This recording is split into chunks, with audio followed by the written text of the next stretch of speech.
Hi, Get Unstuck Nation. Today, I have a very lovely friend right here, Bev Joy Enrich, who is a relationship coach, but she calls herself is a relational coach. So we will get to this word shortly. But today, though, I would like to address something that is also very important for your personal life, as in how you can get unstuck in your life. You know that I have been speaking about you have to manage between your personal life and your business, and have a business that support your lifestyle, not the other way around. So today, we are going to touch on the relationship with yourself, with your partner, with everyone. That also very important because we live in the world of society, right? So please welcome Bev with me to Get Unstuck Radio. Hi, Bev.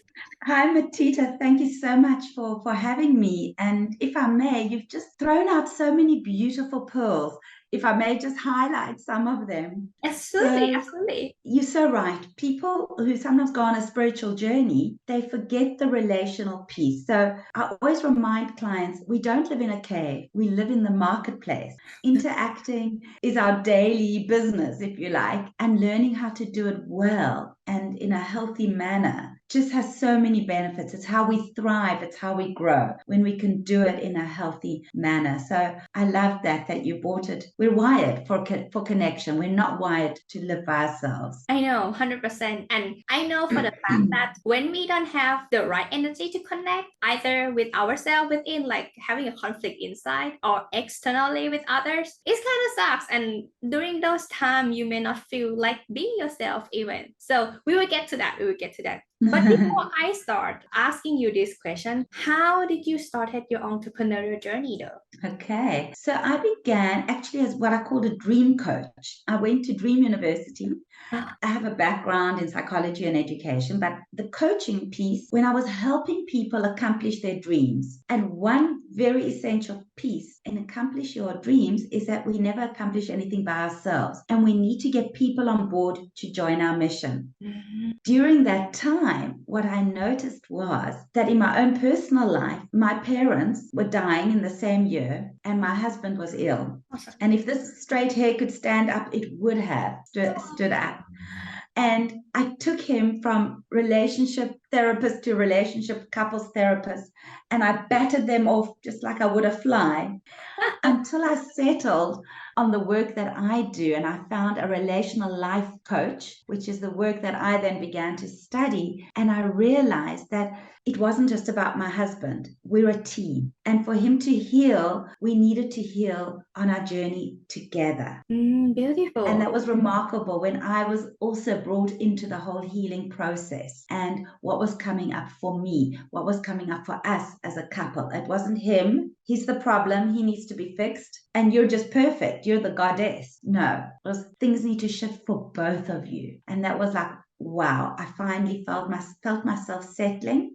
And then I got deeper into the work myself. Along the journey, my husband has joined me in some of the studying. He works as a physician, so he's also with people the whole day. And I find the work just magical because a healthy relationship is all about harmony, rupture, and repair. Hey, It's not Rapture about and repair. Facebook happy, happy, happy. Healthy goes through that cycle and that dance again and again and again. So harmony, rupture, and repair. Yeah, that's clear. Yeah. But why relational life coach? Like, what are the difference between the normal relationship coach and this terminology, though? Okay, so I can't tell you the difference between the terminology that I use. I can tell you the difference about the work that I Mhm. do. Okay. So, in a lot of coaching or therapy around relationship, the people who come to us are very often shame based. Mm. My work, though, looks at the grandiosity as well, the people who feel entitled. And that same person who's shame based, I see it as a spectrum. There's shame on the one end, there's grandiosity and entitlement on the other end. And we often go from one to the other. We Mhm. don't want to feel shame. We might have 2 seconds tolerance for it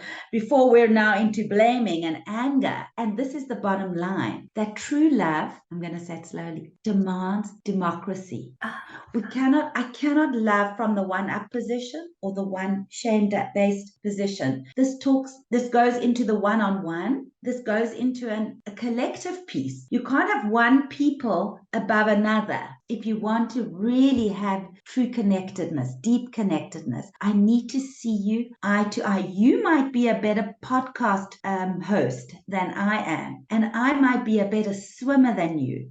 But as people, we are same as. You and I have the same wonderful value in this world. Why? Because the Lord put us here, a higher power put us here. Whatever you believe, we were both put here on this earth. And therefore, you and I have the same value. Other things that I noticed though. So right now we are speaking about within partnership, right? Within marriage. But there are many couples that their relationship not only involve themselves, but others. How can they balance this to have a healthy relationship that not only serve them, but also, not compromise, but able to negotiate the surroundings, let's say. I find this very recent issue, like relative. You what? Your kids? No. I mean, I find this currently have a lot of issue regarding to relative, siblings, family-wise, like external family that involved inside the relationship. So for your opinion, how you suggest your clients to balance this to have a healthy relationship? Okay, that's such a great question. What do you do with the extended family? So it doesn't matter if we're talking now the extended family or the life outside the couple. It could be colleagues at work, friends, it doesn't matter. What I want couples to recognize is we're a team. We're in this together. So when you, darling husband,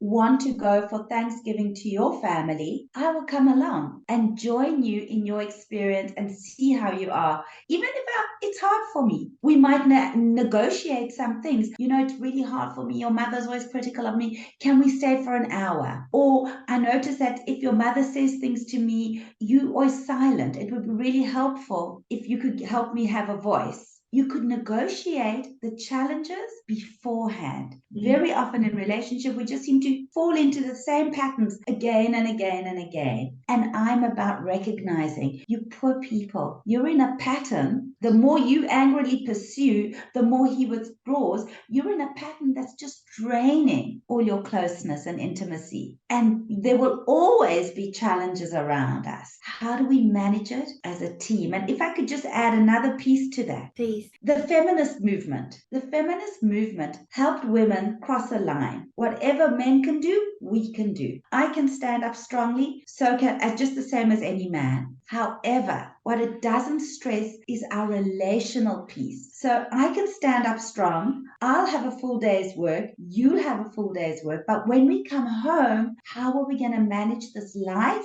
together? And that's the same question that you're asking. It's always, how are we going to manage this life together? Because we have a fantasy. We're going to marry gods and goddesses.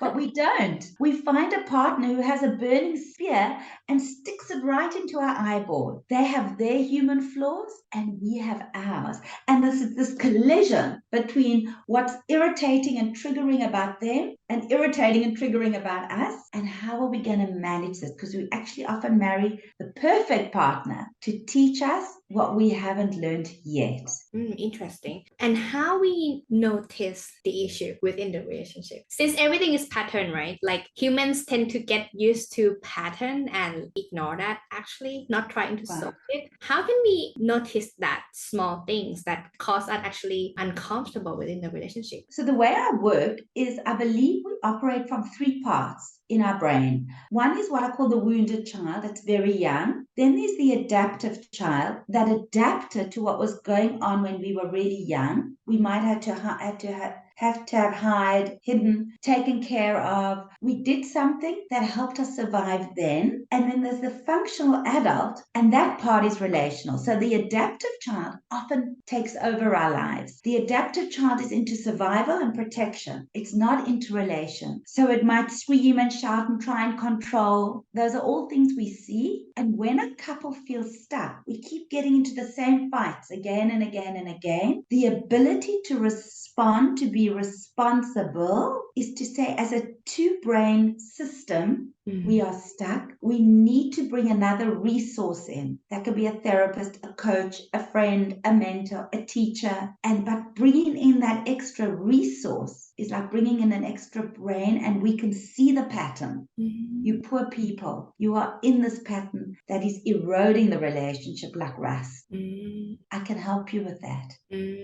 So do you think in general, women in specific, I believe, not really want things to change, or they wanted to change to have a better and healthier relationship, yet don't know where to start? What is the issue?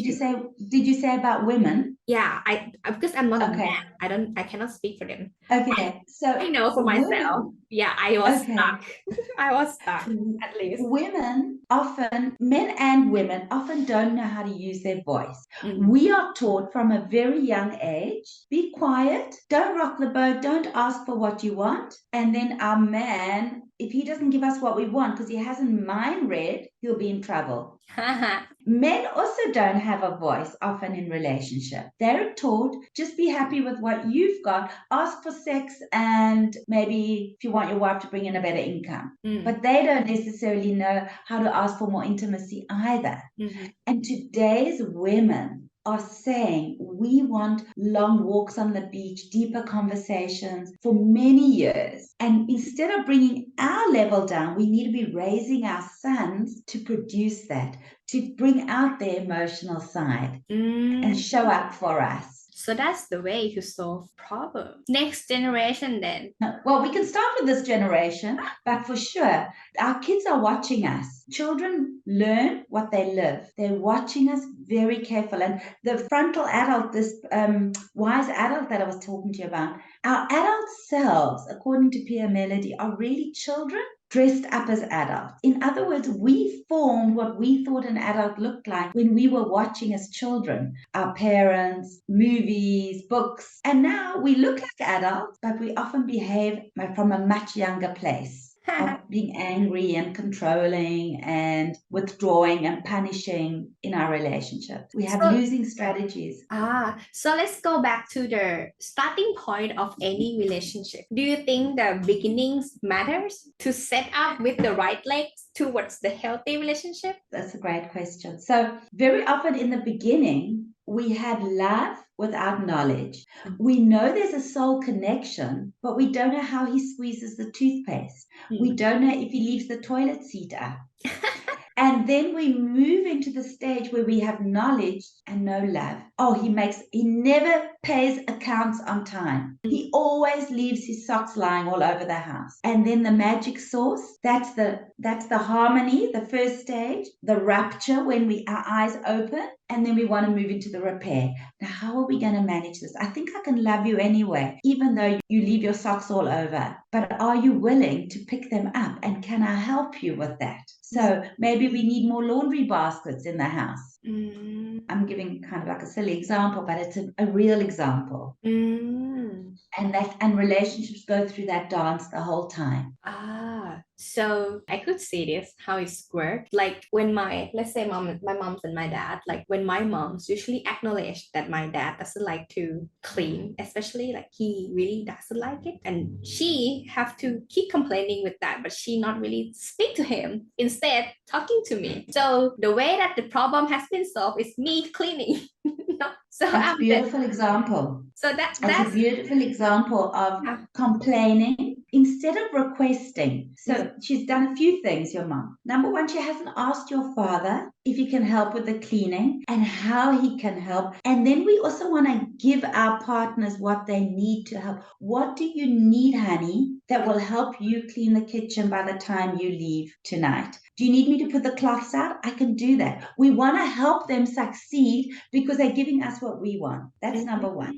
So underneath every complaint is actually a request. I really like it when all the dishes are packed away at the end of the day. Could you do that for me, honey, please? Because I will take out the garbage. Okay? There might be negotiation. Oh no, I don't know where anything goes in the kitchen. Can you do that? And I'll take out the garbage and I'll walk the dog. That's negotiation. What she does then, your mom, instead of communicating directly, she brings you into the triangle, and you and her have formed a relationship against him. So when your parents should be here, the hierarchy, and you down here, triangle has changed and dad's on the outside. It's very common. It's a very common triangle, and it can be turned around again. Because sometimes children are brought into the adult relationship where they really shouldn't be, although of course you're an adult today. But there might be a different conversation if you live with your parents around your part in cleaning and maintaining the house as well. Oh, that makes sense. And it could reflect that because even though when I was younger, I have to face this kind of triage. And then currently I live in my own place. Oh, that's the thing. Oh, I never think about it that way. And they still doing the same thing because she will keep using the way that she used her voice this direction and let me solve the issue because they cannot talk. Maybe, I don't know, she cannot find a way. I'm not. It sounds like she probably says the same thing again and again and runs after him and pursues him. And it sounds like the more she does that, pursues him, the more he withdraws. Oh, yeah, and the more he withdraws, the more she gets angry and pursues him. So they're in a pattern that they don't even recognize. Yeah. Another thing is about like picking up the phone. I noticed that like my dad wouldn't use the ringtone at all, not even the vibration, like silence, you know. He has never picked up the phone. So she calls me to tell him when I was with him. That has been an issue. Yeah, similar patterns, as you say. I can see that. She's made you a co-parent. Oh. And she needs to retire you if she wants to get closer to him. She needs to say, you've done now. Thank you so much. You can go back to being our child, and dad and I have got this. I actually did that. So a few years ago, I went abroad, actually moved out the country, and they could stay together, no issue. But then I just had an accident, a car accident 6 months ago. Yeah, so my car crashed, like hit the tree and flip. So my mom at first become my special nurse, and then she has to work, but my dad already retired. So he instead moved to taking care of me. That's why I just like starting to stay back with them, just like the past 6 months. It's been a long time. I haven't experienced this kind of scenario for a long time, but then I experienced it again. It's kind of funny now looking at it. Instead of when I was younger, I was like, I need to leave. I need to leave. Yeah, I can see what you mean. Because you've been given a job that's not yours. I believe many people have dealt at my position, especially I am an only child, you know. I'm an only child. Absolutely. So you're a hero child. You've got a lot of responsibility. It's like a threesome living together rather than parents and child.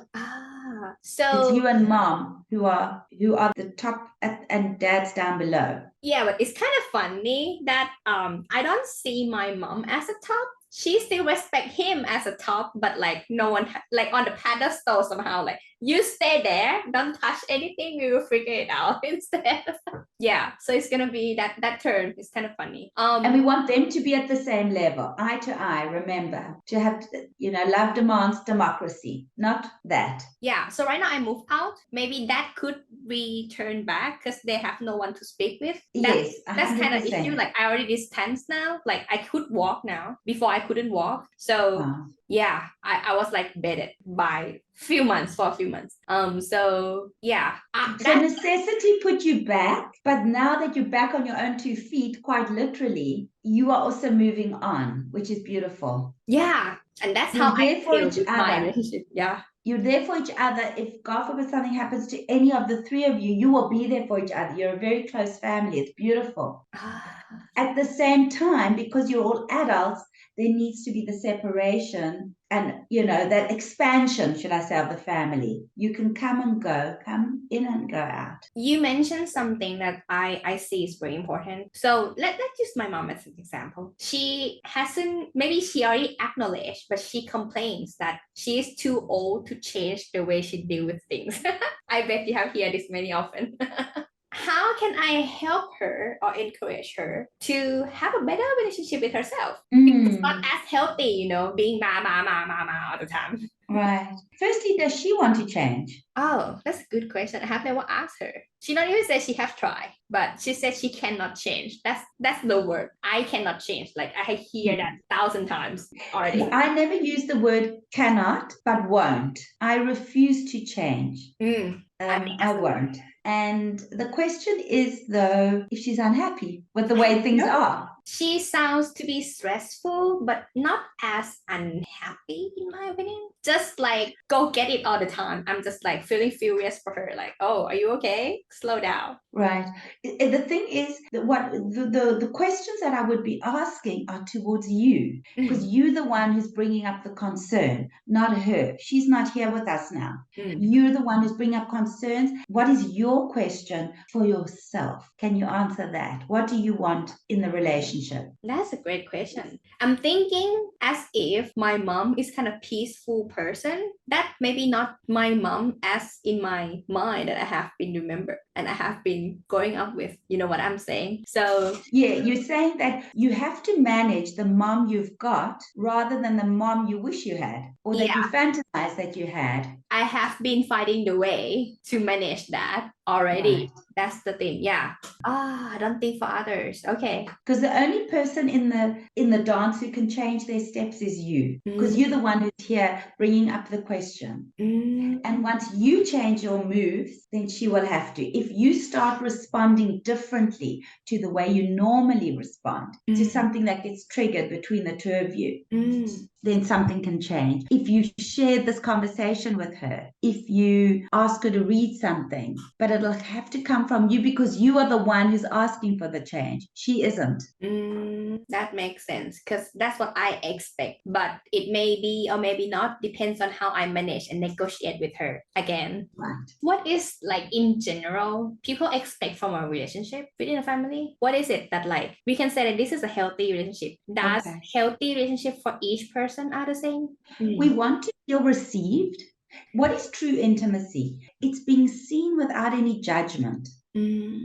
I see you with all your warts. I love you anyway. That's what we want. We want to be really seen for who we are. But very often we can't. We have to put on some mask. And part of that being able to be non-judgmental is also to be non-judgmental between our ears. And that, one of the stages of my work, I don't work for people with people for a very long time. We might work for a, say, 6-month period, but the changes and the skills that I teach will maybe take up to 2 years to be taken in. You might think like, oh, this is not right the way I communicate now. But the way I naturally communicate isn't serving me. It's bringing me down. So we're going to learn new skills and new ways. And then I can ask for what I want. Let me give you an example. Yep. From my own life. Tomorrow we have a very big birthday party here in my home. And I've invited someone and she never responded, somebody's mother. And I thought to myself, okay, I can't be bothered to run after her now. When the daughter comes, I'll say, oh, I invited your mother, but she never responded. Now that would be me talking without a voice, but I could see it was bothering me. So I wrote to her and I said, I've invited your mother, but I haven't heard. Is everything okay? The answer came back, she's ill. So why wait for her to come in through the door? You know that I did ask your mother. Please don't think I didn't invite your mother. Like, it becomes too complicated when if I use my voice, it could be just simply changing it. But it might sound like a silly example, but for me, that was like, wow, you can use your voice and not be sarcastic. Your mother never replied to my WhatsApp, or just ask the question. Ask it straight. Wow. This is something that it's like before you do something that you think it would get what you want, you have to rethink of the consequence of it. Like this is what I hear from our conversation today. So the consequence, it depends on me, let's say, to manage the relationship who I'm going to face with in order to get the same result, either with a good impression or bad impression. That's so powerful. And it will be so hard not to have someone to reflect the thought because I think we have been thinking the same way to get the same result for a very long time since we're very young. Like it's already been programming, right? The normal responses or like normal solution to our life between the society. So yeah, having someone like you to be like a coach to guide through and to think through is kind of change. Like really reflect on like, do you think this is good, but maybe it's not good to do? It's such a profound question. Mm, Our society makes us think if I need to ask you for help, I'm weak. mm, But the reverse is actually true. I only have a limited vision. And if I bring you into my world, you can help me see bigger and clearer and mm, where I might be able to improve and deepen my connections. mm, So, getting someone else in, whether it be a coach or a therapist or a mentor or a teacher or a friend who can help you, that's actually the higher level functioning, if you like, because we're not supposed to work out everything by ourselves. We're not supposed to live by ourselves. We live in connection. mm. And in case anyone want to connect with you, where can they reach out to you then, Bev?